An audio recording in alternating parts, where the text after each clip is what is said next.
ถ้าชวนพี่ก้อยไปไหนครับไม่รู้นะเดี๋ยวต้องลองตามไปมาจำเพื่อนลองดูวัวครับโอ้โหน่าสงสารมันอยู่บนกองขยะที่มนุษย์เป็นคนสร้างขึ้นมา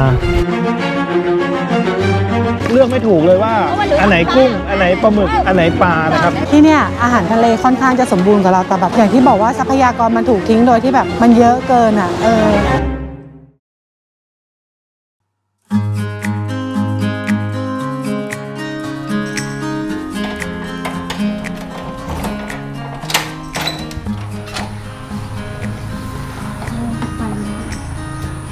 เช้านี้นะครับเดี๋ยวเราจะไปตลาดมุ้ยเน่กันนะครับซึ่งอยู่ในเมืองประมาณสัก15กิโลเมตรนะครับวันนี้เราก็อยู่ที่เมืองฟานเทียสเนาะขี่จากฟานเทียสไปมุ้ยเน่ประมาณ15นาทีนะครับเดี๋ยวเจอกันตลาดเช้าที่มุ้ยเน่เดี๋ยวไปดูว่าที่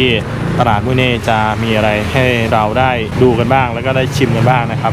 ตอนนี้เรามาวิ่งล้ออยู่ริมทะเลนะครับเส้นทางระหว่างที่จะไปมุ้ยเน่มาร์เก็ตนะครับตรงนี้น่าจะเป็นจุดถ่ายรูปแหละนี่เป็นเรือกระด้งนะครับที่เป็นสัญลักษณ์ของเวียดนามเลยก็ที่นี่แหละเยอะมากๆนะครับว้าวมีที่จอดรถด้วยครับเดี๋ยวเราไปจอดรถดีกว่าโอ้ย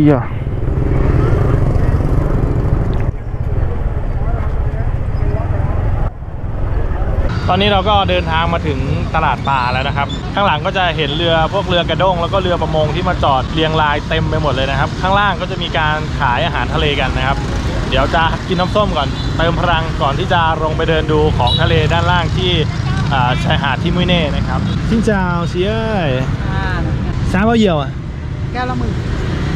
ไม่งินนะไม่งินสาวรถไทยลานกับสาวรถเต้นเวียดสาวรถจันใหญ่จันใหญ่ภาษาเวียดนามชื่อจันใหญ่ไม่ใช่จังไรนะสาวรถcảm ơn nha em nước đây nè em nước đây noอันนี้โอเคcảm ơn nha 15 บาทครับถูกมากเลยสำหรับน้ำสาวรสนะเดี๋ยวหาทางลงก่อนครับว่าจะลงไปทางไหนว้าเราจะมีบันไดครับแล้วก็ต้องบอกว่าเรือกระด้งนี่ก็คือแบบเยอะมากๆเลยนะครับปลาหมึกปลาดุก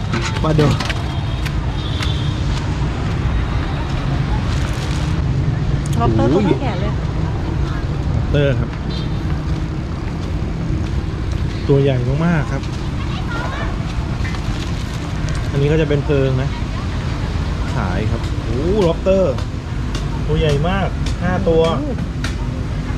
เกินกิโลอ่ะใช่อันนี้ก็จะเป็นปลาหมึกนะครับความรู้สึกแรกเลยนะครับต้องบอกว่า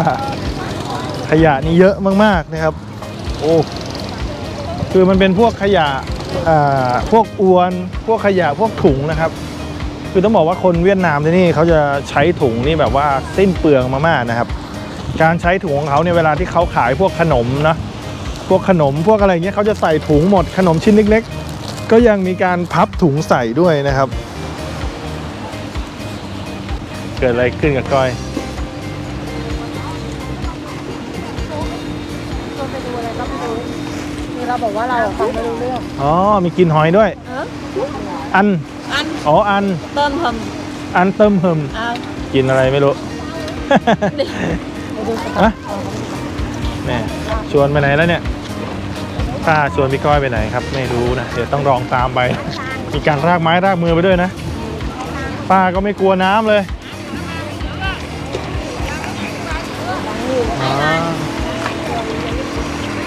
นี่ครับพามาดูกุ้งมังกรครับตัวใหญ่มากเลยครับกุ้งมังกรอันนี้จะเป็นหอยนะป้าบอกบาร์บีคิวกิน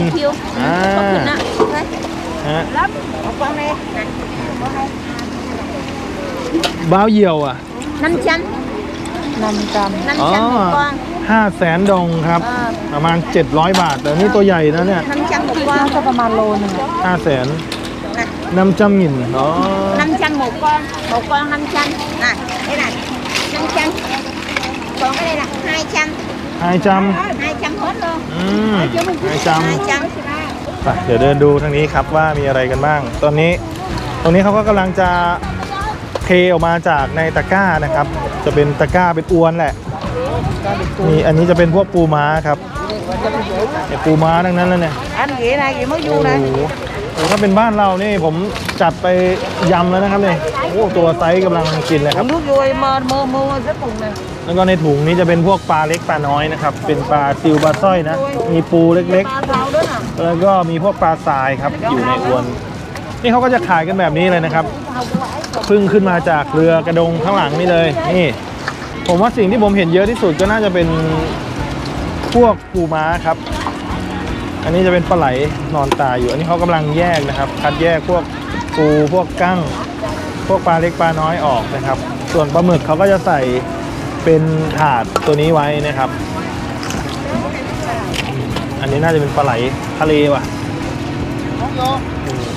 คือแบบปลาเล็กปลาน้อยเขาเก็บขึ้นมาหมดเลยครับทุกคน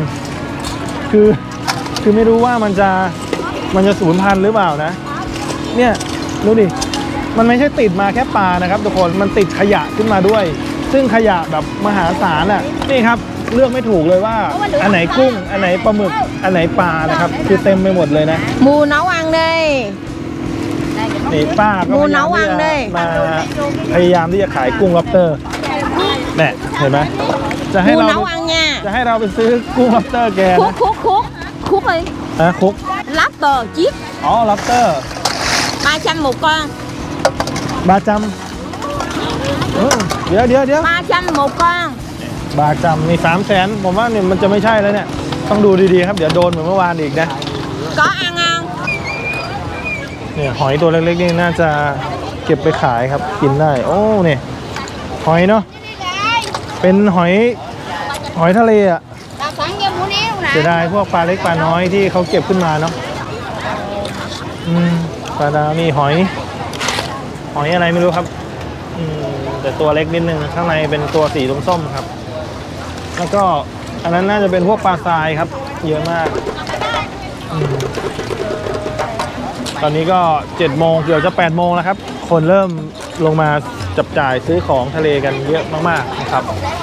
เมื่อกี้กุ้งล็อบสเตอร์ป้าเหลือ300,000แล้วลงมาเรื่อยๆอันนี้เป็นปูมันลูกปูม้าหรือเปล่าไม่รู้นะแต่ว่ามันตัวเล็กมากๆครับ เรามองว่าในมุมมองของเรานะ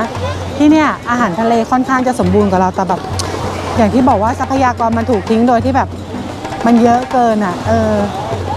แต่เขาก็ล้างเขาก็ทำความสะอาดกันตรงนี้เลยนะจากน้ำทะเลขึ้นมา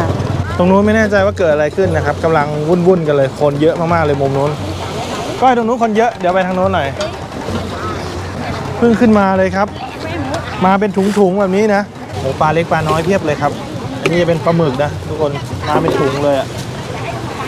อันนี้เป็นพวกปลาทรายครับปลาที่แบบว่าชาวบ้านเราก็เอาไปทอดกรอบนะ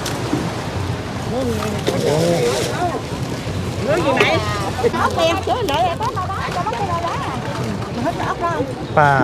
บิวให้ซื้ออะไรเนี่ยโอ้หอยลูกเล็กครับอ๋อเบ้าเหยี่ยวแม่ Bao nhiêu ha? หมดจำจะเมื่อเนี่ยหมดจำ100,000นะครับต่อกิโลตรงนี้ก็จะเป็นการเลือกหอยว้าวปลาหมึกนี่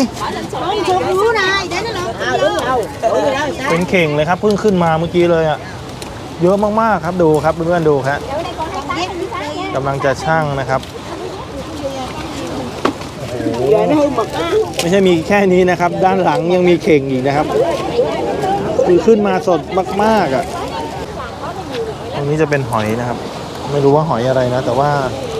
โอ้ใบใหญ่มากเลยอ่ะนี่ครับก็คือเลือกแล้วก็ขายกันอยู่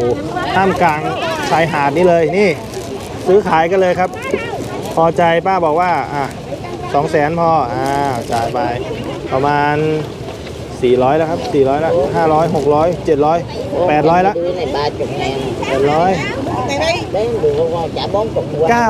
บาทนะครับทั้งหมดนี้นะเขาก็ต่อราคาแล้วก็ขายกันเสร็จแล้วเนี่ยซื้อขายเสร็จเรียบร้อยประมาณ 900 บาทนะครับป้าเขาจ่ายตังค์ไปหอยกองนี้ถือว่าเยอะมากๆนะครับคือที่จริงตลาดที่เนี่ยเขาจะขายแค่ตอนเช้านะครับแล้วก็ไม่แน่ใจว่าตอนเย็นจะมีหรือเปล่าแต่ว่าที่แน่ๆเนี่ยคือตอนเช้าถ้ามานี่ได้ของแน่นอนสำหรับใครที่จะหาของทะเลนะนี่ปลาหมึกเต็มอ่างเลยครับเพื่อนๆลองดูครับนี่ไม่มีปลาอย่างอื่นผสมเลยนะก็คือมีแต่ปลาหมึกล้วนๆนะครับอันนี้จะเป็นการซื้อขายปูม้านะครับกำลังเจรจาการต่อรองนะครับก็ขายกันกับพื้นแบบนี้เลยนะครับก็ไม่มีอะไรยุ่งยากไม่ต้องมีโต๊ะไม่ต้องมีเก้าอี้วางนะครับพูดถึงการจัดการขยะดีๆนี่ก็น่าเดินเนาะแต่ว่าพอขยะมันเยอะแล้วมันก็แบบว่าพอเรามองไปมันก็ไม่ค่อยสะอาดหูสะอาดตาสักเท่าไหร่นะครับแต่ก็เป็นวิถีชีวิตอีกแบบหนึ่งนะครับที่ครั้งแรกเหมือนกันที่ผมเพิ่งเคยมาเห็นการขายแบบกับพื้นทะเลแบบนี้เลยกับชายหาดแบบนี้เลยก็เป็นครั้งแรกในชีวิตเมื่อกี้กุ้งมังกรรอบแรกเดินไปป้าบอกว่า 500,000 ครับตอนนี้เดินไปเดินมาป้าลดราคาให้เหลือ 300,000 แต่ว่าด้วยเราไม่มีที่ทำเนาะมันก็เลยลำบากครับเราไม่มีอุปกรณ์ปิ้งย่างเนาะจะเอาไปให้ร้านทำก็ไม่รู้ว่าร้านเขาจะทำให้เราหรือเปล่านะครับก็ได้แต่พาเพื่อนๆชมนะครับบรรยากาศที่ตรงนี้มันน่าจะเป็นมุ้ยเน่ครับเลยเข้าไปนี้ก็จะเป็นมุ้ยเน่มาร์เก็ตไม่รู้ว่าจะยังเปิดอยู่หรือเปล่านะครับตรงนี้เป็นพวก lobster นะครับเป็นกุ้งนั่นเลยนะนี่เพื่อนดูสิครับ4ตัวอันนี้น่าจะไซส์ไม่ค่อยใหญ่มากนะครับแล้วก็มีตัวนี้นะครับแล้วก็จะเป็นหอยและว้าวแต่2ตัวนี้ตัวใหญ่มากเลยครับเป็นไซส์รองแต่3ตัวนี้คือไซส์บิ๊กเลยคือไซส์ใหญ่กว่าเพื่อนเลยโอ้โหตอนนี้เรามาอยู่ที่ตลาดปลาอีกฝั่งหนึ่งนะครับตรงนี้น่าจะเป็นฝั่งทิศตะวันออกของเมืองมุ้ยเน่นะครับคือเหมือนเดิมต้องบอกว่าขยะเยอะเหมือนเดิมนะครับดูเพื่อนๆลองดูด้านหลังของผมนี่ก็คือถุงพลาสติกที่เต็มไปด้วยทรายนะครับคือต้องบอกว่าขยะแบบอภิมหาขยะนี่เพื่อนๆลองดูข้างหน้าครับก้อยวัวเพื่อนๆลองดูวัวครับโอ้โหน่าสงสารมันถ้ามันนอนอยู่บนกองขยะที่มหาศาลแบบนี้และอยู่ติดทะเลแบบนี้ครับโอ้โหนี่เขาน่าจะไม่เอาแล้วมั้งเนี่ยเรือกระด้งนี่ครับวัวมันก็นอนอยู่แบบเนี้ยอยู่บนกองขยะที่มนุษย์เป็นคนสร้างขึ้นมาถามว่ามันจะอยู่ได้ไหมผมว่าด้วยสัญชาตญาณมันต้องอยู่ให้ได้นะครับเพราะว่าด้วยพื้นที่ตรงนี้มันไม่มีพื้นที่ที่เป็นหญ้าเลยนะอยู่แค่ข้างทะเลแบบนี้แล้วก็นี่ดูครับก็จะมีแม่ค้าหิ้วปลาขึ้นมาจากเรือกระด้งตรงนี้เพื่อจะขึ้นไปคัดแยกด้านบนนะครับคือเรือกระด้งแบบนี้เขาเอาไว้ขนพวกของทะเลจากเรือใหญ่ลงมาเพราะว่าเรือใหญ่มันไม่สามารถที่จะวิ่งเข้ามาที่ชายหาดแบบนี้ได้นะครับก็เลยต้องใช้ไอ้เรือกระด้งเนี่ยเพื่อถ่ายพวกปลาหมึกพวกปลาของทะเลต่างๆขึ้นมาบนฝั่งเพื่อจะเอามาขายนะครับข้างหลังของผมนี่ก็จะเป็นชาวประมงนะที่กำลังจะเอาเรือกระด้งกลมๆเนี่ยออกไปรับของทะเลที่เรือใหญ่อยู่ด้านนอกนะครับแล้วก็บางรอบเขาก็จะเอาน้ำมันอยู่ชายฝั่งเนี่ยติดลงไปให้เรือใหญ่ด้วยนะครับตอนนี้น้ำกำลังซัดมานี่ครับคือดูเรือลำใหญ่ๆจอดอยู่ข้างล่างนะครับขึ้นมาไม่ได้เลยเพราะว่ามันเป็นชายหาดเนาะผมว่าถ้าเรือใหญ่ลงมาน่าจะติดแน่นอนนะครับนี่ครับน้ำมัน4ถังนี่คือรอการที่จะขนเอาไปเติมให้เรือใหญ่ข้างหลังฝั่งนี้น่าจะส่งขึ้นร้านอาหารเลยเพราะว่ารถใหญ่มันสามารถลงมารับข้างล่างได้เลยแต่ฝั่งนู้นน่าจะเป็นร้านเล็กๆเพราะว่ามีมอเตอร์ไซค์ลงมารับแต่ว่าตรงนู้นน่ะเยอะถ้าปริมาณเศษอาหารน่ะทางนู้นอาจจะเยอะกว่าแต่ว่าขยะนี่คือมหาศาลจริงๆนะโอ้คนลุกอ่ะจริงๆไม่อยากจะย่ำลงมาเลยอ่ะแต่ตรงนี้มันไม่ค่อยเหม็นกลิ่นตรงนู้นน่ะเหม็นแรงไปครับก็นี่นะครับบรรยากาศของตลาดปลานะครับที่ชายหาดมุ้ยเน่นะครับก็เดี๋ยวเราจะไปหาอะไรกินกันแล้วก็เดินทางกันต่อนะครับโอ้สุดยอดจริงตลาดปลาที่ขยะเยอะมากๆนี่ดูข้างหลังผมนี่ขยะทั้งนั้นเพื่อนๆดูแล้วมันยาวไปสุดหาดเลยแบบเดี๋ยวเรียกว่าชายหาดขยะก็ว่าได้นะครับไปเดี๋ยวไปหาอะไรกินกันครับไปพี่ก้อยหิวแล้วเดี๋ยวเราจะข้ามถนนไปกินข้าวจี่ปะเต๊ะนะครับ พอดีว่าเจอร้านข้าวจี่ปาเต้ข้างหน้าพอดี ติดใจในข้าวจี่ปาเต้เวียดนามครับทำแล้วนะครับร้านนี้นะครับ สั่งข้าวจี่กันสินจ่าแม่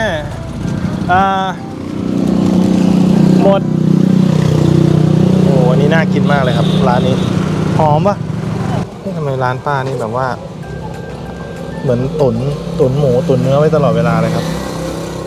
นี่กำลังนะปุ๊บปั๊บทำเร็วมากครับจ่ายตังค์ให้ทานป้าเถอะดูสเต็ปการราดซอสโอเคได้นิดหน่อยโอเคแล้วก็ใส่บักซีครับนี่ไวมากๆนะครับแม่กาเมอร์เนี้ยได้แล้วครับ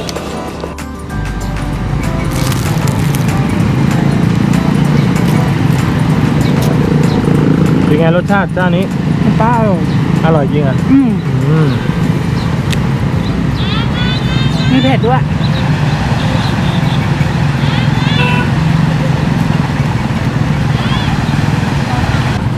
อร่อย